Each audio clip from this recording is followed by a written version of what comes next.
নির্বাচন কমিশনের ঘোষণা অনুযায়ী মঙ্গলবার থেকে রাজ্যে শুরু এসআইআর। তারই মাঝে এনআরসি আতঙ্কে পানিহাটির এক ব্যক্তি আত্মহত্যা করেছেন বলে দাবি পরিবারের। আর এই ঘটনায় গর্জে উঠেছেন বাংলার মুখ্যমন্ত্রী মমতা বন্দ্যোপাধ্যায়। বিজেপির ভয় এবং বিভাজনের রাজনীতির ফল বলে দাবি প্রশাসনিক প্রধানের। এসআইআর আবহে এনআরসির আতঙ্ক। পানিহাটিতে এক ব্যক্তির ঝুলন্ত দেহ উদ্ধারকে কেন্দ্র করে ব্যাপক চাঞ্চল্য। এনআরসির আতঙ্কেই আগরপাড়া মহাজাতিনগরের বাসিন্দা 57 বছর বয়সী প্রদীপ কর নামে ওই ব্যক্তি নিজের আবাসনেই আত্মহত্যা করেছেন, দাবি এমনটাই। সূত্রের খবর, মৃতদেহের পাশ থেকে উদ্ধার হয়েছে একটি ডায়েরি। তাতেই এনআরসি সম্পর্কিত নানা বিষয় লেখা। ডায়েরির পাতায় একদম নিচে লেখা, এনআরসি আমার মৃত্যুর জন্য দায়ী। গলায় দড়ি দিয়েছে প্রদীপদা। সঙ্গে সঙ্গে থানায় ফোন করি এবং বারণ করি দরজা ফরজা ভাঙতে। আমিও চলে আসি, থানার লোকও আসেন, এসে দরজা ভেঙে দেখা যায় গলায় দড়ি দিয়ে ঝুলছেন। এবার নর্মালি যা অফিসিয়াল কাজকর্ম ওরা তদন্ত শুরু করে, আশেপাশে কাগজপত্র দেখতে দেখতে একটা দেখে যে খাতা উল্টানো রয়েছে। সেই খাতার কাগজগুলো দেখছে বিভিন্ন রকমভাবে এনআরসি সম্পর্কে লেখা থেকে একটা জায়গায় নিচের দিকে বড় করে লেখা, এনআরসি আমার মৃত্যুর জন্য দায়ী। ব্যারাকপুরের পুলিশ কমিশনার মুরলীধর শর্মা নিজে ঘটনাস্থলে গিয়েছিলেন। তিনি জানান, সকালে খবর পেয়ে প্রদীপ যে আবাসনে থাকেন সেখানে যায় পুলিশ। ঘর থেকে একটি সুইসাইড নোটও পাওয়া গিয়েছে। পরিবারের লোকের যে বক্তব্যের মধ্যে উঠে আসছে, কালকে যখন এসআইআর এর অ্যানাউন্সমেন্ট হয়েছে তারপর থেকে ওনার শরীর যে আছে ওনারা বোধ করছিলেন কি উনি খুবই মানে রেস্টলেস রয়েছেন। কিন্তু মানে ওনারা এতটা ভাবতে পারেননি কি ওনার মনের ভিতর কি চলছে, এবং ফ্যামিলি ফিল করেছে কি হয়তো ওনার কোনো শারীরিক অসুখ আছে, তার জন্য উনি এরকম করছেন। যাই হোক, রাত্রিবেলা উনি খাবার খেয়েছেন, কিন্তু সকালে ওনার যে ঘর ছিল উনি যখন ঘর থেকে বেরোননি, তারপরে ওনার যে ভাইয়ের স্ত্রী আছেন উনি ওনাকে ডাকেন, অনেকবার করে ডাকেন। যখন উনি কোনো সাড়া না দেন তখন উনি আরো আশেপাশের লোকগুলোকে ডাকেন। তারপরে ওনারা জানতে পারেন কি উনি ভিতর যে আছে গলায় দড়ি দিয়ে সুসাইড করেছেন।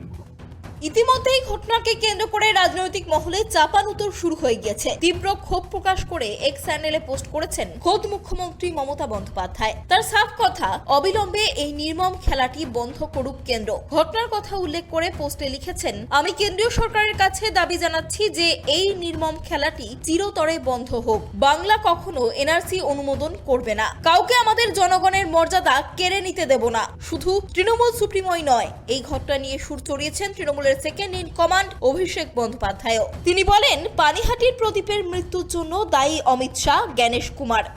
পেরেছি যে কালকে এসআইআর হওয়ার পর, ঘোষণা হওয়ার পর ভদ্রলোক এতটাই ভীত সন্ত্রস্ত হয়ে গেছে যে কোনোদিন নিজের শোয়ার ঘরে গিয়ে তিনি ছিটকানি আটকে বা দরজা বন্ধ করে কোনোদিন ঘরে শোয় না। তার বৌদি বলছে যে দরজার খিলটা আটকে ছিটকানি মেরে তিনি শুতে গেছে।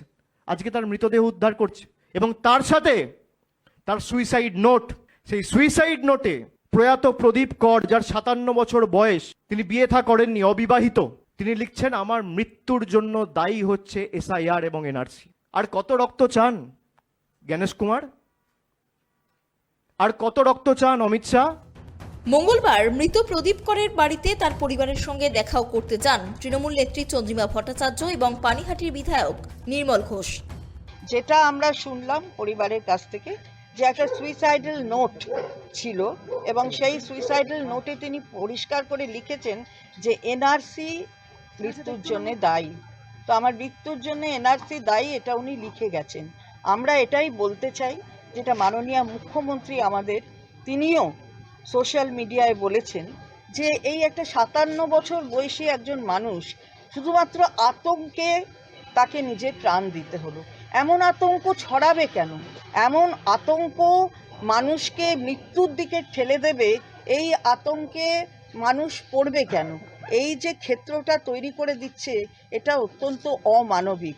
সবকিছুই করছি, একটাই কথা, যে এই যে অপপ্রচার, এই যে কুৎসা, এই যে ঘৃণা যে সরকারি দল বিজেপি এবং সরকার, ভারত সরকার করছে, তার বিরুদ্ধেই তো চন্দ্রিমা দিদিভাই বললেন যে আমাদের লড়াই মামাটি মানুষের সরকারের লড়াই, আমাদের দলের লড়াই চলছে। আমরা মানুষকে রক্ষা করব, মানুষকে প্রোটেকশন। ইতিমধ্যেই ঘটনার তদন্ত শুরু করেছে খড়দহ থানার পুলিশ। কথা বলা হচ্ছে পরিবারের লোকজনের সঙ্গেও।